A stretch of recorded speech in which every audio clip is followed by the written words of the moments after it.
Job లేక ఇబ్బంది పడుతున్నారా? అయితే మెడికల్ కోడింగ్ మీకు మంచి ఆప్షన్. వెంటనే కాల్ చేసి కోర్సులో జాయిన్ అవ్వండి.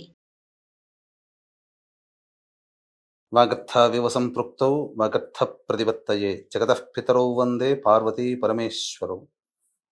ఆదిత్యాయ చ సోమాయ మంగళాయ బుధాయ చ గురుశుక్ర శనిభ్యశ్చ రాహవే కేతవే నమః.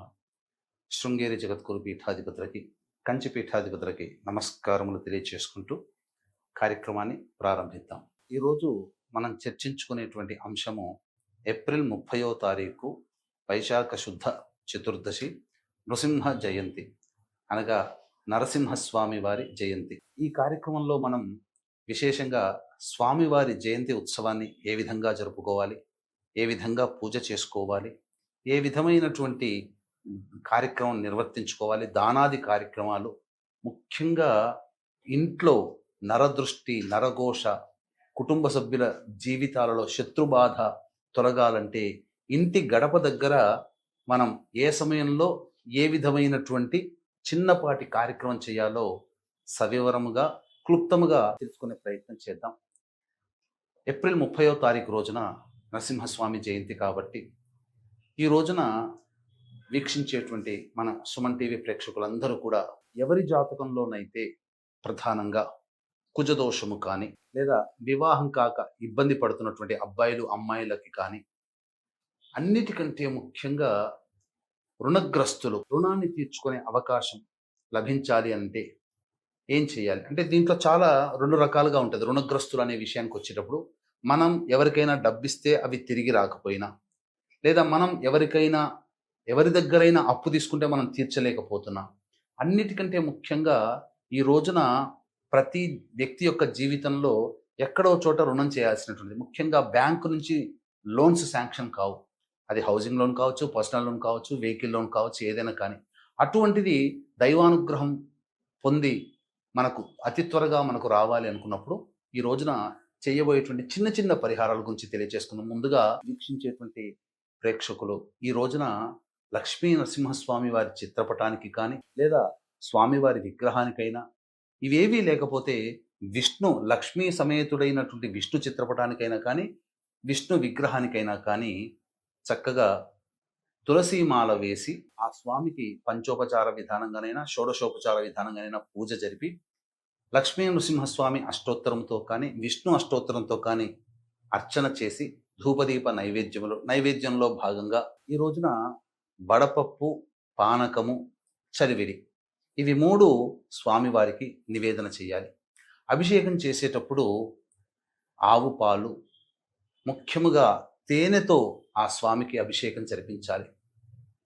జరిపించిన తరువాత ఈ విధంగా నైవేద్యాలు పెట్టి చెప్పిన విధంగా దానాది కార్యక్రమాలు చేయాలి. దానాది కార్యక్రమాలలో భాగంగా ఉదక కుంభదానము, మట్టి కుండలోనైనా కానీ, లేదా రాగి చెంబులోనైనా కానీ నీటిని, విసనకర్ర, గొడుగు, చెప్పులు, మిఠాయిలు మరియు చల్లటి కద్దరు వస్త్రం, ఇవి బ్రాహ్మడికైనా దానం చేయొచ్చు, లేదా అవసరం ఉన్నటువంటి ఎవరికైనా అభ్యాగతులకి, అనాథలకైనా కానీ దానము చేయవచ్చు. ఇక తదనంతరం ఈ రోజున విశేషంగా చేయవలసినటువంటి దానములలో నీటి దానం చాలా గొప్పదిగా చెప్పబడి ఉంది.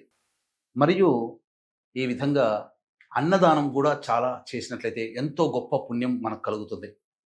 అన్నిటికంటే ఇంకా విశేషంగా మన ఇంటి దగ్గరైనా కానీ, ఎక్కడైనా కానీ చలివేంద్రము ఏర్పాటు చేసి దాహార్తితో ఇబ్బంది పడుతున్నటువంటి బాటసారులకి, ఎవరికైనా వచ్చే పోయే వాళ్ళకి మజ్జిగ నీరైనా లేదా మంచినీళ్ళైనా కానీ దానం చేయొచ్చు. లేదా ఒక 500 రూపాయలు మనం పెట్టుకుంటే, లేదా ఒక 100 రూపాయలు పెట్టుకుంటే 20 వాటర్ బాటిల్స్ వస్తాయి. 500 పెడితే 100 వస్తాయి.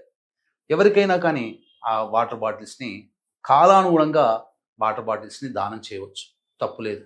ఇక ప్రధానంగా ఈ రోజున స్వామివారికి నెమలి పింఛము కనుక స్వామివారికి సమర్పిస్తే కాలసర్ప దోషాలు తొలగిపోతాయి.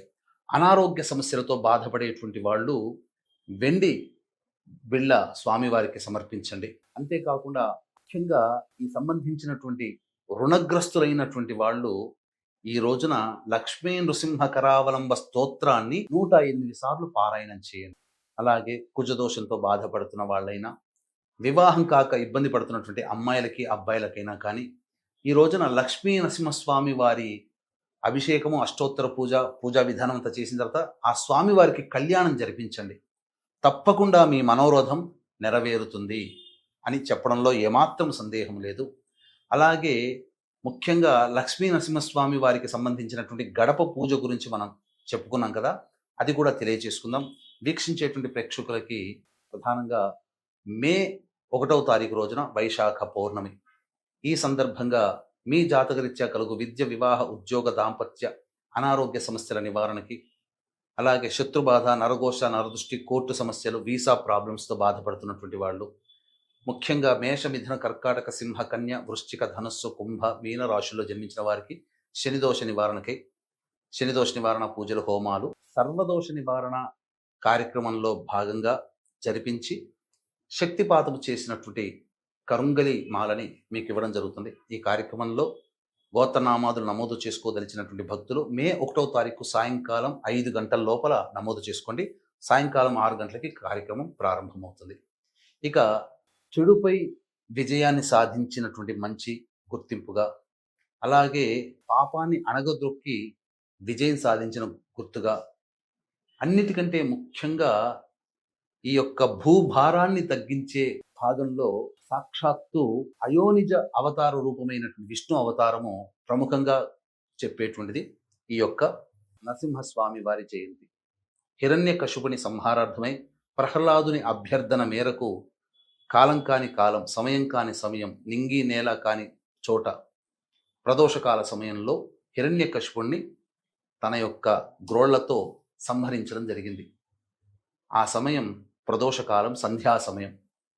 ఈ సంవత్సరం సంధ్యా సమయం 4 గంటల 17 నిమిషాల నుంచి ప్రారంభమై 6 గంటల 56 నిమిషాల వరకు ఉంటుంది. కాబట్టి ఈ రోజున విధిగా స్తంభ పూజ, మన ఇంట్లోనైనా కానీ ఒక చిన్నపాటి కట్టె ముక్కతోనైనా కానీ, కలప ముక్కతోనైనా కానీ ఒక స్తంభాన్ని ఏర్పాటు చేసి ఆ స్తంభానికి చక్కగా దారము అనగా పసుపు కుంకుమతో అద్దినటువంటి దారము, అలాగే పసుపు కొమ్ముని కట్టి ఆ స్తంభానికి లక్ష్మీ నరసింహస్వామి స్వరూపంగా పూజ చేయండి పొద్దున పూట.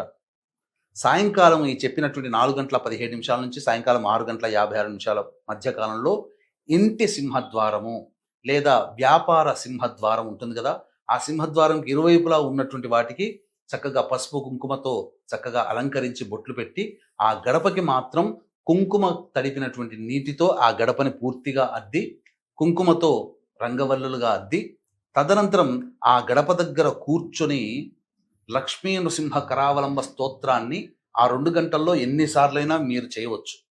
ఒక 11 సార్లు లక్ష్మీ నృసింహ కరావలంబ స్తోత్రాన్ని పారాయణం చేసి, తదనంతరం ఇప్పుడు చెప్పుకోబోయేటువంటి మంత్రాన్ని గనక 1008 సార్లు గనక పఠించినట్లయితే ఇంట్లో ఉన్నటువంటి నరదోష, నరదృష్టి, శత్రుబాధలు, ప్రయోగ బాధలు, వ్యాపార స్థలంలో చేసిన ఆ ప్రయోగ బాధలు అవన్నీ కూడాను తొలగిపోతాయని చెప్పడంలో ఏమాత్రం సందేహం లేదు. ఆ మంత్రము ఓం వజ్ర నఖాయ విద్మహే తీష్ణ దంగుష్ట్రాయ ధీమహి తన్నో నారసింహ ప్రచోదయాత్, లేదా ఓం నమో నారసింహాయ నమః. ఈ సింపుల్ నామానైనా కానీ, మళ్ళీ నరసింహ గాయత్రి ఓం వజ్ర నఖాయ విద్మహే తీష్ణ దంగుష్ట్రాయ ధీమహి తన్నో నారసింహ ప్రచోదయాత్. ఈ యొక్క గాయత్రి నరసింహ గాయత్రి మంత్రాన్ని జపించండి. తప్పకుండా మీ ఇంట్లో తిష్ట వేసినటువంటి సమస్త శత్రుబాధలు, పీడితలు, ప్రయోగ బాధలు పూర్తిగా తొలగిపోతాయి. అవకాశం ఉంటే ఈరోజు ఉపవాస నియమాన్ని పాటించండి. పండ్లు, పాలు పదార్థాలు తినవచ్చు. సాయంకాలం ఈ పూజ చేసి తదనంతరం లక్ష్మీ నరసింహస్వామి దేవాలయాన్ని కానీ, విష్ణు దేవాలయాన్ని కానీ సందర్శించుకొని అర్చనాది కార్యక్రమాలు జరిపించుకొని నక్షత్ర మండలంలో చంద్రుణ్ణి చూసి అప్పుడు మీరు భోజనం చేయండి. తప్పకుండా ఈ చెప్పబడినటువంటి విధానంగా మీ మనోరథం నెరవేరుతుంది. అలాగే వైశాఖ పౌర్ణమి సందర్భంగా సాయంకాలం 6 గంటలకి మన పీఠం ఆధ్వర్యంలో జరిగే సర్వదోష నివారణ పూజల హోమాల్లో కూడా మీరు మే 1వ తారీఖు సాయంకాలం 5 గంటలకి లోపల నమోదు చేసుకొని శక్తిపాతం చేసినటువంటి కరుంగలిమాలని పొందవచ్చు. ఈ విధంగా ఆచరించడం ద్వారా ఆ నరసింహస్వామి యొక్క అనుగ్రహాన్ని మీరు పొందుతారు. ఎందుకనంటే ఆపద సమయంలో, శరీరం తగలబడుతున్నటువంటి సమయంలో సాక్షాత్తు ఆదిశంకరాచార్య వారి నోటి నుంచి జాలువారినది లక్ష్మీ నరసింహ కరావలంబ స్తోత్రం. అలాగే కాపాలికుడు ఆ స్వామిని సంహరిస్తుంటే పద్మాచార్యుల వారు వచ్చి ఒక్క ఉదుటిన నరసింహస్వామి ఆవేశితుడై ఆ కాపాలికుని ఒక్క దెబ్బతో సంహరించడం జరిగింది. కాబట్టి శత్రుబాధని తొలగించే ఏకైక మార్గం ఈ యొక్క లక్ష్మీ నరసింహస్వామి వారి జన్మదిన సందర్భంగా ఏప్రిల్ 30వ తారీఖు రోజున చెప్పినటువంటి పూర్తి పూజా విధానం అందరూ ఆచరించి ఆ నరసింహస్వామి వారి యొక్క అనుగ్రహాన్ని పొందుతారని ప్రార్థిస్తూ సర్వం శ్రీ ఉమామహేశ్వర పరబ్రహ్మార్పణమస్తు.